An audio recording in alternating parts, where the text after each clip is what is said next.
பார்க்க போகிறது ஒரு மில்க் ஸ்வீட் தாங்க. வாங்க எப்படி செய்யலான்னு பார்க்கலாம்.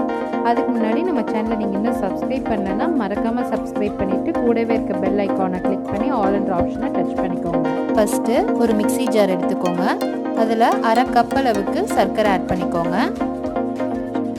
2 ஏலக்காய் ஆட் பண்ணி நல்லா பவுடராட்டை அரைச்சி எடுத்துக்கலாம். இது மாதிரி பவுடராட்டை நல்லா அரைச்சி எடுத்தாச்சு. அடுத்து ஒரு பாத்திரத்தை எடுத்துக்கோங்க. அதில் ஒரு 2 முட்டையை உடைச்சி ஊற்றிக்கலாம்.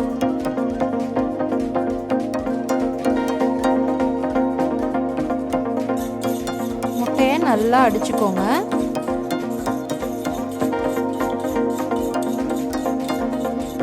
இது மாதிரி நல்லா அடித்ததுக்கப்புறம் நம்ம அரைச்சி வச்சிருக்க சர்க்கரையை ஆட் பண்ணிக்கலாம். கூட 1 கப் அளவுக்கு பால் ஆட் பண்ணிக்கோங்க. கூட கொஞ்சம் வெண்ணிலா எசன்ஸ் ஆட் பண்ணிக்கோங்க. இப்போ இதை நல்லா மிக்ஸ் பண்ணிக்கலாம். நல்லா பீட் பண்ணிடுங்க.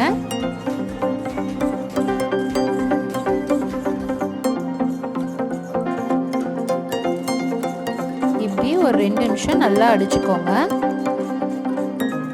அடுத்து ஒரு பாத்திரத்தை எடுத்துக்கோங்க.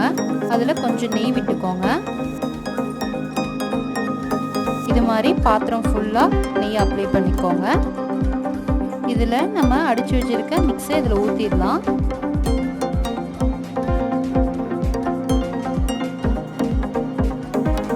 அடுத்து ஒரு பாத்திரத்தை எடுத்துக்கோங்க. மூடி போடுற மாதிரி ஒரு பாத்திரம். அதில் ஒரு ஸ்டாண்ட் வச்சுக்கோங்க.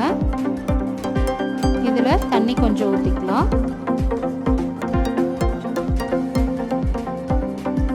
இதில் நம்ம அடித்து வச்சிருக்க மிக்ஸை உள்ளே வச்சிடலாம் ஆட்டாமல். மேலே மூடி வச்சிருங்க. இதை ஒரு 30 நிமிஷம் நல்லா மீடியம் ஃப்ளேம்லேயே வச்சு நல்லா வேகட்டும்.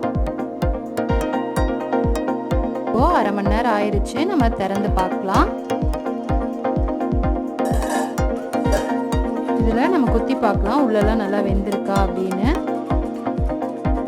எதுவுமே ஒட்டலை, நல்லா உள்ள வெந்துருச்சு. நம்ம எடுத்துடலாம். இது அப்படியே கொஞ்ச நேரத்துக்கு நல்லா ஆற விட்டுருங்க. இப்போ இது நல்லா ஆறிடுச்சு. இதை நம்ம ஒரு 15 மினிட்ஸ் ஃப்ரிட்ஜில் வச்சு எடுத்துடலாம். இப்போது 15 மினிட்ஸ் ஆயிடுச்சு ஃப்ரிட்ஜில் வச்சு.